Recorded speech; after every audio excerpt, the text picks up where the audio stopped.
বিসমিল্লাহির রহমানির রহিম। আসসালামু আলাইকুম ওয়া রাহমাতুল্লাহি ওয়া বারাকাতুহু। জীবন ও জীবিকার তাগিদে আমাদের দেশের লাখ লাখ ভাই আজ প্রবাসে পাড়ি জমিয়েছেন। পরিবার, আপনজন এবং প্রিয় স্ত্রীকে দেশে রেখে তারা দিনের পর দিন হাড় ভাঙা পরিশ্রম করছেন। কিন্তু এই দূরত্বের কারণে একটি অত্যন্ত সংবেদনশীল ও বাস্তব সমস্যার সৃষ্টি হয়, আর তা হল স্ত্রীদের একাকিত্ব। মাঝে মাঝেই একটি প্রশ্ন আমাদের সামনে আসে, স্বামী বছরের পর বছর প্রবাসে থাকলে স্ত্রীর একাকিত্ব দূর করতে বা শারীরিক চাহিদা মেটাতে তিনি কি অন্য কোনো ব্যক্তির সাথে সম্পর্ক বা সহবাস করতে পারবেন? আজকের ভিডিওতে আমরা অত্যন্ত খোলাখুলিভাবে কিন্তু সম্পূর্ণ কোরআন ও সুন্নাহর আলোকে এই বিষয়ের সমাধান খুঁজব। প্রথমেই সরাসরি উত্তরটি জেনে নেওয়া যাক। স্বামী প্রবাসে থাকুন বা নিখোঁজ থাকুন, ইসলামী শরীয়তে একজন বিবাহিত নারীর জন্য তার স্বামী ব্যতীত অন্য কোনো পুরুষের সাথে শারীরিক সম্পর্ক স্থাপন করা সম্পূর্ণ হারাম। আল্লাহ সুবহানাহু ওয়া তাআলা পবিত্র কোরআনের সূরা আন-নূরে জিনার ভয়াবহ পরিণতি সম্পর্কে আমাদের সতর্ক করেছেন। বিবাহ বা নিকাহ হলো একটি পবিত্র চুক্তি। একজন স্ত্রীর পবিত্রতা, সম্মান এবং বিশ্বস্ততার একমাত্র হকদার তার বিবাহিত স্বামী। সাময়িক কষ্ট বা একাকিত্বের অজুহাতে শয়তানের ধোঁকায় পড়ে এই পবিত্র চুক্তি নষ্ট করার কোনো সুযোগ ইসলামে নেই। আমরা বুঝতে পারি একজন স্ত্রীর জন্য মাসের পর মাস স্বামী ছাড়া থাকা কতটা মানসিক ও শারীরিক যন্ত্রণার। ইসলামের দ্বিতীয় খলিফা হযরত ওমর রাদিয়াল্লাহু আনহু এর শাসন আমলের একটি বিখ্যাত ঘটনা এখানে উল্লেখ প্রয়োজন।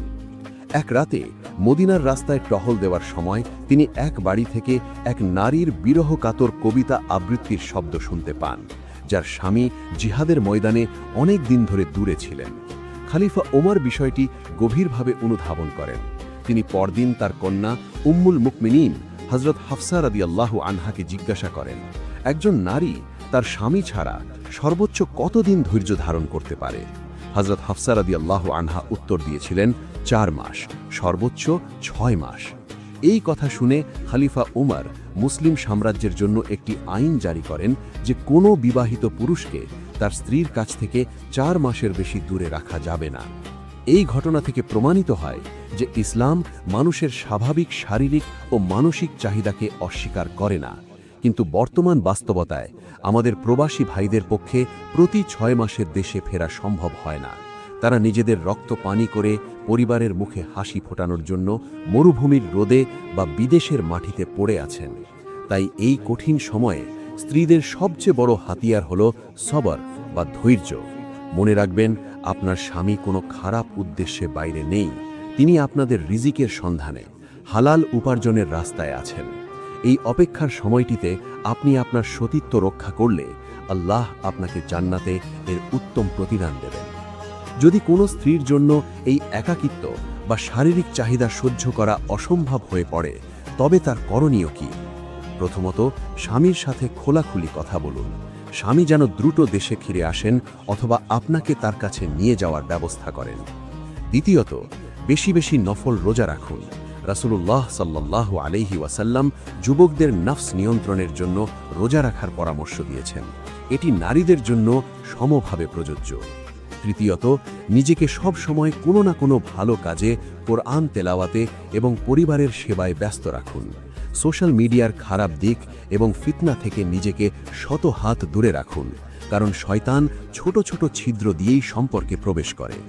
প্রবাসী ভাইদের প্রতিও আমাদের অনুরোধ, শুধু টাকা পাঠানোই আপনার একমাত্র দায়িত্ব নয়। আপনার স্ত্রীর মানসিক ও শারীরিক অধিকারের প্রতিও যত্নবান হন। সাধ্যমতো চেষ্টা করুন দ্রুত তাদের কাছে ফেরার। ক্ষণিকের ভুলে বা আবেগের বশবর্তী হয়ে এমন কোনো কাজ করবেন না যা আপনার দুনিয়া এবং আখিরাত দুটোই ধ্বংস করে দেয়।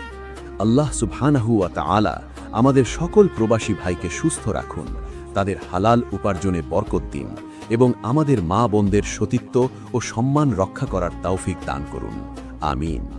ভিডিওটি শেয়ার করে সবাইকে সতর্ক করার অনুরোধ রইল।